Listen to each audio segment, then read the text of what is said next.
नमस्कार प्यारे बच्चों। उम्मीद है आप सभी ठीक होंगे और अपनी पढ़ाई अच्छे से कर रहे होंगे। आइए इसी उम्मीद के साथ आगे बढ़ते हैं। तो बच्चों, आज हम करेंगे हिंदी की पाठ्य पुस्तिका झिलमिल से पाठ 4 हॉकी का जादूगर। तो बच्चों, हॉकी क्या है? हॉकी एक खेल का नाम है जो हमारे देश भारत का राष्ट्रीय खेल है। तो हॉकी का जादूगर, आइए इसको पढ़ते हैं। हॉकी का मैदान ध्यानचंद सेंटर फॉरवर्ड जगह पर खेल रहे थे। इस स्थान पर खेलने वाला खिलाड़ी अग्रिम पंक्ति का मध्य व प्रमुख होता है। सबकी नजर गोल पोस्ट पर थी। गोल करने के लिए ध्यानचंद बिजली की गति से आगे बढ़े। उन्होंने जोरदार स्कूप किया। गेंद उठाने की इस कला में उनका जवाब न था, लेकिन यह क्या, गोल न हुआ। गेंद गोलपोस्ट के ऊपर से होती हुई बाहर निकल गई। आश्चर्य कि गोल न हुआ। गोलकीपर, दूसरे खिलाड़ी व दर्शक सब अचंभित रह गए। ध्यानचंद के चेहरे पर अफसोस के भाव थे, लेकिन वे मैच खेलते रहे। उन्हें शक हुआ कि गोल पोस्ट की ऊंचाई में कोई गलती है। मैच के बाद उनके आग्रह पर गोल पोस्ट नापा गया। उसकी ऊंचाई 3 इंच कम पाई गई। गोल न होने का राज खुल गया। तो बच्चों, इस बात से आप अंदाजा लगा सकते हैं कि कोई खिलाड़ी कितना परफेक्ट हो सकता है अपने खेल में। ध्यानचंद जो है, नाम आपने सुना होगा, ये ध्यानचंद नाम, वो एक खिलाड़ी थे और किस खेल के? हॉकी के। तो इतनी परफेक्शन थी उनकी खेल में, हॉकी में, कि उनके गोल ना होने पर उन्हें शक हो गया कि कुछ गड़बड़ है। तो उन्होंने वो जो गोल पोस्ट है वो नपवा लिया, और इसी परफेक्शन के कारण उन्हें हॉकी का जादूगर कहा जाता था, क्योंकि वो बहुत अच्छे खिलाड़ी थे हॉकी के। आइए आगे बढ़े। ध्यानचंद ने सेंटर फॉरवर्ड के रूप में खेलते हुए अपने खेल जीवन में 1000 गोल किए, जो कि एक क्या है, विश्व रिकॉर्ड है। हॉकी के इस खिलाड़ी का जन्म इलाहाबाद में 29 अगस्त 1905 को हुआ। तो कब हुआ था इनका जन्म? 29 अगस्त 1905। इनके पिता का नाम सोमेश्वर दत्त सिंह और माता का नाम श्यामा देवी था। पत्नी का नाम जानकी देवी था। मात्र 16 की उम्र में ध्यानचंद को भारतीय सेना में नौकरी मिल गई। वे दिन में सेना में नौकरी करते और रात को मन लगाकर हॉकी का अभ्यास करते। स्टिक और बॉल के साथ उनकी कलाकारी कमाल की थी। वे विपक्षी रक्षकों के बीच गेंद को अपनी स्टिक से चिपकाए हुए मछली की तरह फिसल जाते और गोल पर गोल करते। इनके प्रारंभिक प्रशिक्षक सूबेदार मेजर बाले तिवारी ने इन्हें हॉकी के कई महत्वपूर्ण गुर सिखाए। इनके बचपन का नाम ध्यान सिंह था, लेकिन सेना के अधिकारियों ने ही प्यार से इनका नाम ध्यानचंद रख दिया। खेल में उपलब्धियों के कारण सन 1947 के बाद मेजर के रूप में इनको पदोन्नति दी गई। सन 1936 के बर्लिन ओलंपिक में ध्यानचंद की कप्तानी में भारतीय हॉकी टीम ने जर्मनी को उसके घर में 8-1 से करारी शिकस्त देकर स्वर्ण पदक जीता। तो बच्चों, ओलंपिक क्या है? ओलंपिक में अलग अलग खेलों की प्रतिस्पर्धाएं होती हैं और ये टूर्नामेंट हर 4 साल बाद होते हैं। तो हॉकी का खेल भी जो है बर्लिन ओलंपिक में 1936 में खेला गया, जहां भारतीय टीम ने जर्मनी को उसके घर में 8-1 से हरा दिया, और उस ओलंपिक में हमारे देश ने स्वर्ण पदक जीता।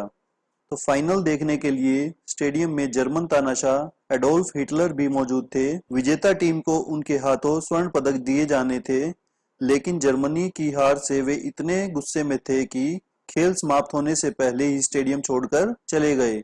अगले दिन हिटलर ने हॉकी के जादूगर ध्यानचंद से मिलने का संदेश भिजवाया। इससे वे बेहद चिंतित हो गए। उन्होंने हिटलर की तानाशाही व क्रूरता के कई किस्से सुने थे।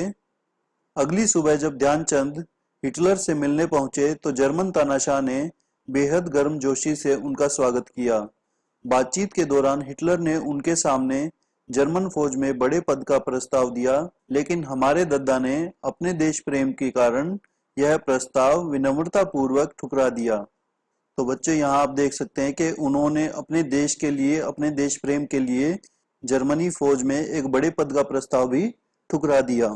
आगे है, ध्यानचंद खेलते समय अपने अनुशासन और धैर्य के कारण भी प्रसिद्ध थे।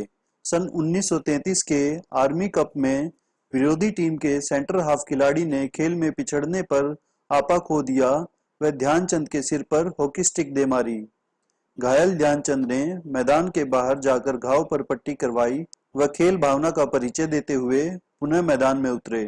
तत्पश्चात विपक्षी टीम पर ताबड़तोड़ 6 गोल करके खेल के उच्च कौशल से अपना बदला लिया। अपने परिवार और खेल प्रेमियों के बीच ध्यानचंद दद्दा के नाम से प्रसिद्ध थे।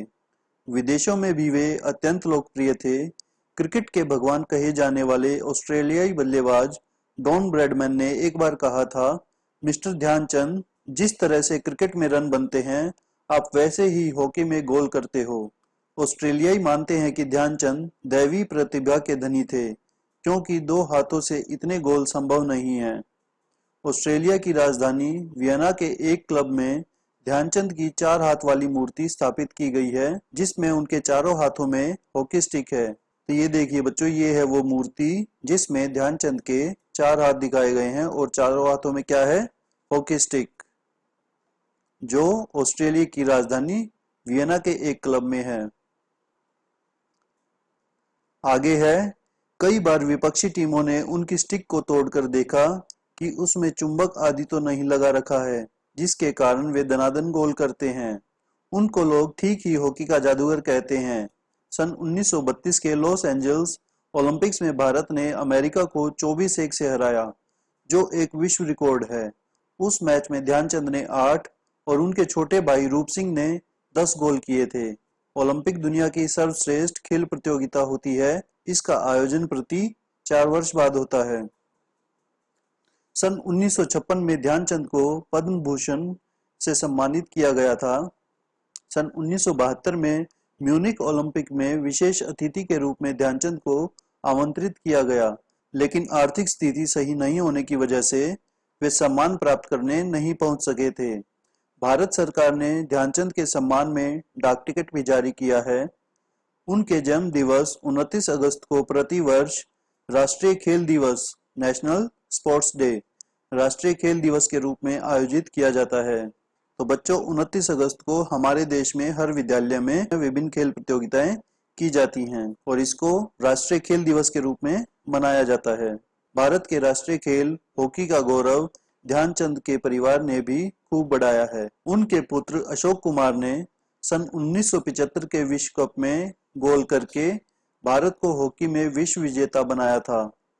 हॉकी से संन्यास के बाद भी ध्यानचंद को विदेशों से कई अच्छे प्रस्ताव आए, लेकिन उन्होंने धन के लिए देश नहीं छोड़ा।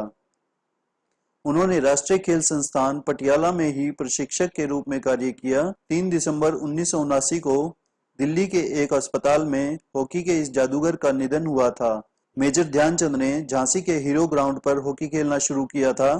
उनका अंतिम संस्कार भी इसी ग्राउंड पर हुआ था। तो बच्चों, ये था पाठ 4 हॉकी का जादूगर जो हमने पढ़ा। इस पाठ का अभ्यास कार्य हम अगली वीडियो में करेंगे। आज के लिए इतना ही। धन्यवाद।